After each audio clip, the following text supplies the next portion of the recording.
Relationships suck because couples compromise. You can shift everything in our relationship if you just smile. Relationships, man, it's a killer of all killers. We are always the ones. The equation that was missing was me. When there's an issue in a relationship, the issue is on the man. 3 words.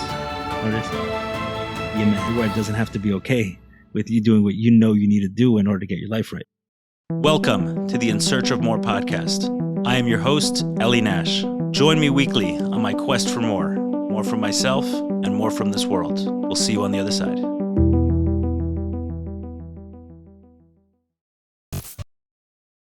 Ellie Nash, what's going on? Good. How's your relationship doing today? Our relationship? Which one? With your wife. Because I want to go talk about some stuff, which means I'm feeling in a better place with it. So meaning I'm comfortable speaking about it. I just want to know if you're going to I'm good. Let's go there. Let's do it. I'm in a good spot. Relationships.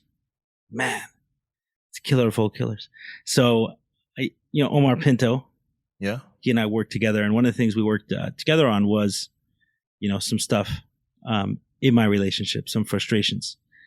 And it's going back a couple of years. And, so you can pull your hair out. Like, I cannot believe I'm in this place. I cannot believe I'm dealing with this. Specifically your marriage. Yeah, specifically, I'm talking about that relationship, marriage. And there were things that were working real well. A lot we shared, a lot of love between us, but there were topics that were like, no go. We cannot talk. We cannot talk about this. If you go, bring everything, bring your full gear. And I'm not talking about me bringing my full gear, unfortunately. I'm talking about her needing to bring the full gear sometimes. And Omar said to me, Ellie, you got to learn. He's like, he pointed out that this is my pattern. He said, either, if there's something frustrating me in the relationship, I either disengage, either from the relationship entirely or from that piece. And when I do choose to engage, I engage with anger. So those are kind of the only choices that the child mind, the traumatized mind thinks it has is disengage or engage with anger. That's it. So one area where this was coming up was around weekly dinners. My wife kind of wanted to do the same to do each week, and this drove me freaking crazy. So what she was saying was, hey, I'm with the kids all week, and what I like to do is, I don't see you that much during the week, and when I do, there's people around, or there's, tasks that I just finished doing that I'm, are just going to. So once a week, me and you go to a nice dinner. Sounds fair. And I'm like, once a year, anything else but a nice dinner. I'm allergic to those places, man. I'm allergic. And I understand going to these fancy dinners with, when I say fancy, like these upscale restaurants, I understand them on an anniversary, on a birthday, on a special occasion. Regularly, I'm allergic to this. It's like, why? Why is that? I don't know. It's like wearing a tuxedo on a Wednesday. I don't want to wear a tuxedo ever, but wearing it on a Wednesday, what's going on? So I said, dinner is cool 99% of the time. Let's once do something else. And I saw a quote last week. It said, relationships suck because couples compromise. Relationship sucks because couples compromise. The one who doesn't says, for example, if one likes to travel and one doesn't like to travel, they don't travel too often. And when they do, one is pissed because they have to travel and the other is pissed because their companion is pissed. Right. So that's kind of what was going on here. Where I don't want to go to these dinners, and she saw it as, you don't want to do the one thing that makes me happy. And I saw it as, you don't want to hang out with me. You want to go to a nice dinner. It's the only thing you want to freaking do. Right. So we kind of got stuck there, but because I have very powerful tools of spacing out, or thought I did, I was like, okay, let's do it. I'll go along to get along. And we went, but I would go pissed off. Mood killer. Vibe killer. And, you know, week after week, we would try the same thing. I mean, you know, hamsters on a wheel. We'll go to dinner. She's all optimistic. Everything's going to work out. I'm like, okay, let me see if I can get through this. How much wine do I have to drink to get through the meal? And again, not because of her, just the space and the whole, like what it meant, what I thought it meant. And at some point in time, getting irritated. And by the time we got home, we were like in a disagreement. So Omar challenges me and says, okay, next time you go to dinner, you got one goal. Engage without anger. Like, just do not, like, you're there, you're present, but you're not angry. I was like, okay, now I got a challenge. It's fun. Let's go. Right. Now now I was interested in going to dinner. Like, okay, good. Put on my best. Got one thing to do. You put on a tuxedo? My best means a shirt with buttons. And let's go. Let's do this dinner. And I'm focused, right? I'm there. I'm in the conversation. And just don't get angry. Don't get angry. Like, that was the number one goal. Do not get angry. And during the course of dinner, just, you know, all of the stuff came up that normally would have got me angry. I didn't go there, and whatever, the dynamic in that one shifted. It was different. Not in a good way. Right. I was going to ask. Not in a perfect way. Or? For me, it was better. She didn't have the same challenge. So the fact that she got a little angry wasn't. Right. I don't know what her discussion was that week with whoever she was talking to, but for me, it was this disengage, right? Engage without anger. And what I say, since that time, there's been just this dramatic, I want to say a shift. There was this, we were hamsters on a wheel, literally repeating the same thing over and over and over again since we're married. And just that small shift of saying, those are the only two choices. Let me choose the third option. I've shared this idea so many times in recovery, and it's crazy because you can share this idea with someone else and miss it for yourself. Where sometimes in addiction, we feel like we're stuck because we've boxed ourselves into two choices. It's either I stay in this miserable relationship or I leave this miserable relationship. Either I stay in this job or I leave this job. You ever thought about talking to your boss? I can do that. You can try. I mean, right. Both those are not good options. Right. Walking out on your job and staying in your job because you're miserable there. They're both not good options.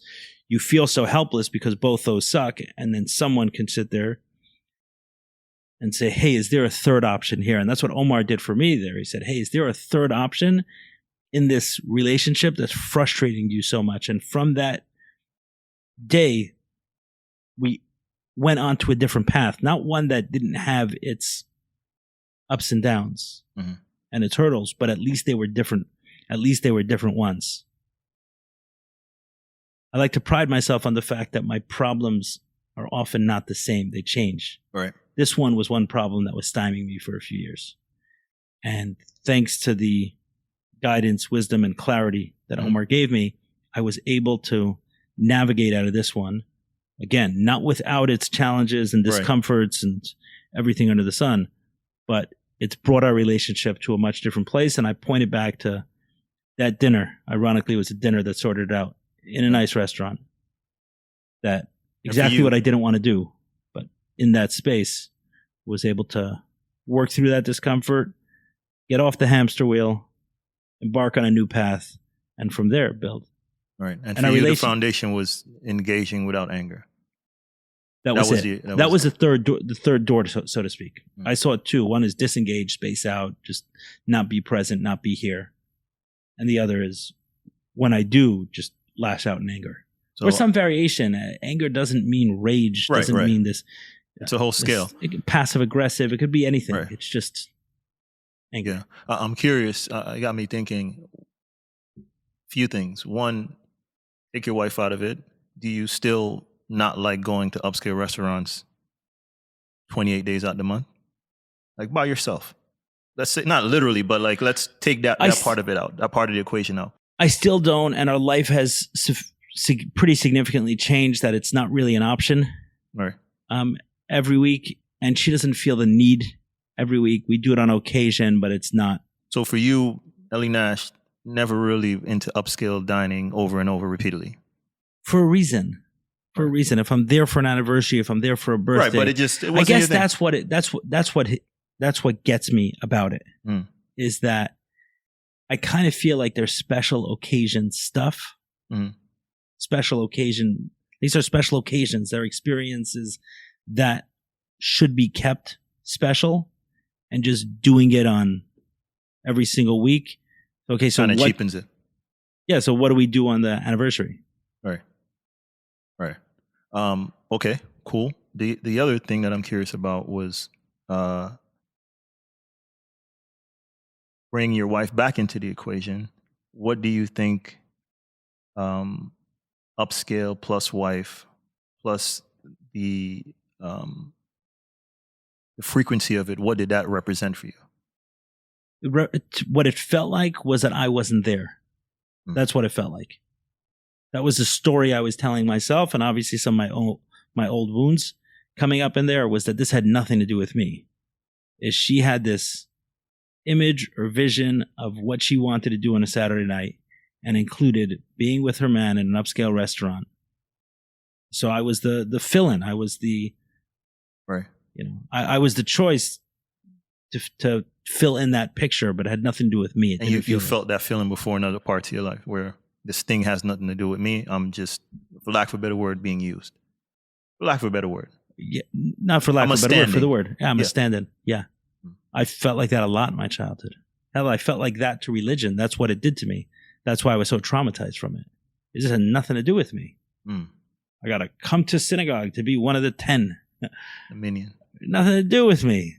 This is, why am I doing this? Because everyone does this. I got to dress the same way. I got to speak the same way. I got to think the same way. And there's 31 kids in the class, and if there was 32, the class would be the same. There's nothing anyone can do to change the dynamic in the room. There's always, this is what it is. This is what's being taught. This is however many, little humans show up, they're all being smashed into the same size. So you kind of feel secondary to whatever that is. And I guess that feeling that I felt a lot in childhood was repeating itself here. And that was my own trauma response. But because she's stuck in hers, where it's like, hey, there's just something simple that I can do that would make her happy, and why can't I do that? So that's her voice talking, there's mine, and there we are, hamsters on a wheel 3 years later, just saying our version of the story, talking to our friends and expressing our frustrations, them nodding their head and agreeing with us, and then finally getting someone to listen who can listen in a different way. Right. So you said you found to working with Omar a third option. A third right? option. And that kind of helped you break through and get on a different path. I'm curious if the wife found another way to approach this, right? Because you mentioned like her voice was telling her version of the story. Like, did she do anything, or your shift was enough to kind of pull both of you guys on a better path? If you get what I'm asking. Yes and no. So meaning it was enough to get her on it. It was enough to get us on a different path. And that path did include her looking at some of her own stuff. Yes. That naturally happened. That naturally happened. But that wasn't the equation that was missing. The equation that was missing was me. It was me learning how to engage without anger.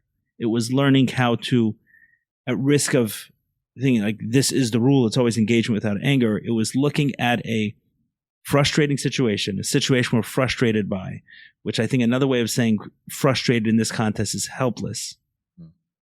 I cannot get out of the situation because all the available choices in front of me are no good. And then seeing, is there a third choice? Is there another option that I'm not seeing? And then once we find that door, we walk through it, and we're going to encounter challenges, but the challenges are going to be new ones. And maybe new can be exciting, or new can mean better. Or a little mean growth. New can mean not boring, right. But at least it's new. At least we're not stuck in the same hamster wheel forever. And that has me thinking about just some of the challenges in my own relationship and how these things have to play out for a lot of people, where you kind of taking that third option in a lot of ways was like you kind of stepping up in the sense like, okay, I'm going to do this. I'm going to give myself to this option. And for me, a lot of the times that was hard. And like hearing you say, like in my relationship with my wife, right? Like I would see certain things and my story was being told.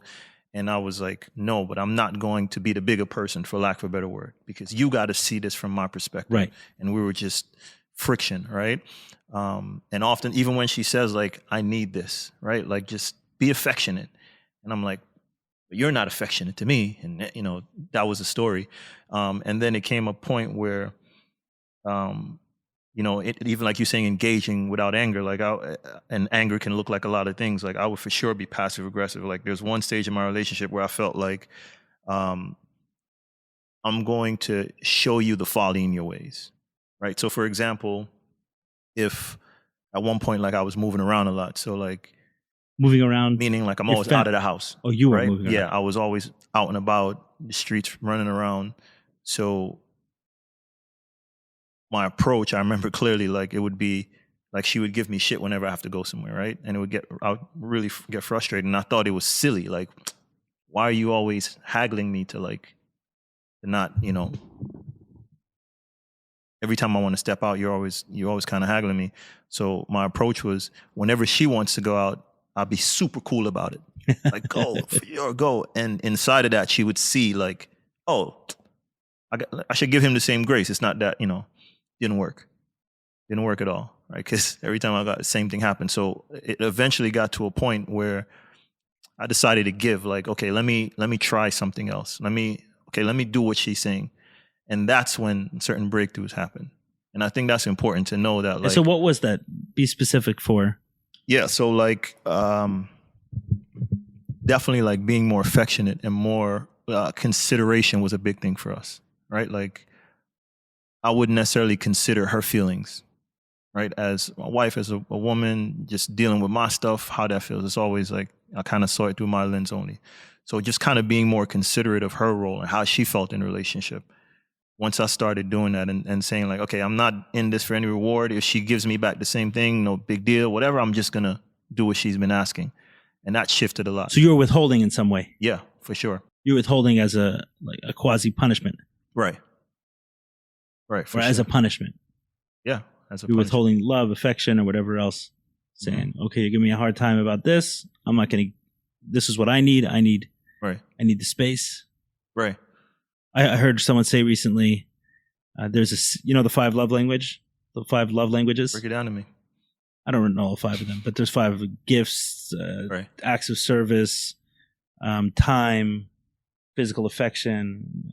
5th, I don't remember, but someone can pull it up. We need that studio person. Pull it up on the screen. Whatever they are, but there's famous 5 love languages. Heard someone say recently, there's a 6th. It's space. Like you can show love through giving someone else space. Yeah, I agree. So meaning you needed that from her. What she needed from you was affection. You weren't getting that. You were withholding. Right. You weren't getting what you wanted, so you were withholding from her. So you just said, let me go first. Right. And that kind of, when you said you took that third option, that's what really resonated with me. Like I just went first, no strings attached, let me just go first, you know? And then everything shifts, and then I start getting everything I wanted, right, from her. And then she got everything, and it was like, all right, cool. Then it's like you said, not without its challenges. Like we run into other stuff, other issues, other challenges, but it's from a different space now, you know? In a lot of ways, we're aligned, right? So yeah, and I'm sure a lot of people go through that. At the risk of this being used against me forever, there's a the Rebbe who I spoke about on a number of occasions. So probably the most famous rabbi of the last century, a mystic, a seer, a teacher, someone who has tens of thousands of people who consider themselves to this day his messengers and are out in the world doing his work. Right, I'm just trying to give him the level of importance that he deserves while I get to the point he made. So there was a lot of correspondence between him and his followers where they would write letters to him and he would write responses back, and his responses were published in books. So you don't see what the letter that was sent to him, but the responses he sent back were published. And there are many books of his responses. And in one such letter someone showed to me, he was chastising a husband clearly for something in the relationship. And he said, without hearing all the details from you, as a blanket rule, when there's an issue in a relationship, the issue is on the man. How you feel about that? Well, the two examples we gave, it fits. It fits. It doesn't necessarily mean that there wasn't something they were doing wrong. That's not what it means. It just means that we're always the ones who can do something about it. And maybe we're always the ones who should do something about it. It's crazy. Like, my wife always says that. She always says, like, this thing goes how you want it to go. She always tells me, like, you have the power. In her most vulnerable moments, she's like, you can shift everything in our relationship. If you just smile. Not so, like, moody sometimes. If everything changes. And I would, for years, I would be like, whatever. Like, just putting your stuff on me. You don't want to do anything to work. But I got to say, if I'm being honest, like, yeah, like, I see it. Like, some days I wake up and I'm charged up. I'm playing music. The kids wake up. Boom. I'm hugging my wife. Everything shifts. And I can say she can do the same thing, and it cannot necessarily go the same way, right? I can be resistant to that. It kind of like fizzles out. Do you find that like the mood you're in, she'll meet you in that space? 100%. But it's harder for us to do that. Yeah. Dude, I can come back from 100%. I come back from an ayahuasca journey, blasted through different portals. I walk back in, she meets me right where I'm at. Right. Like, how'd you do that? Yeah. She doesn't.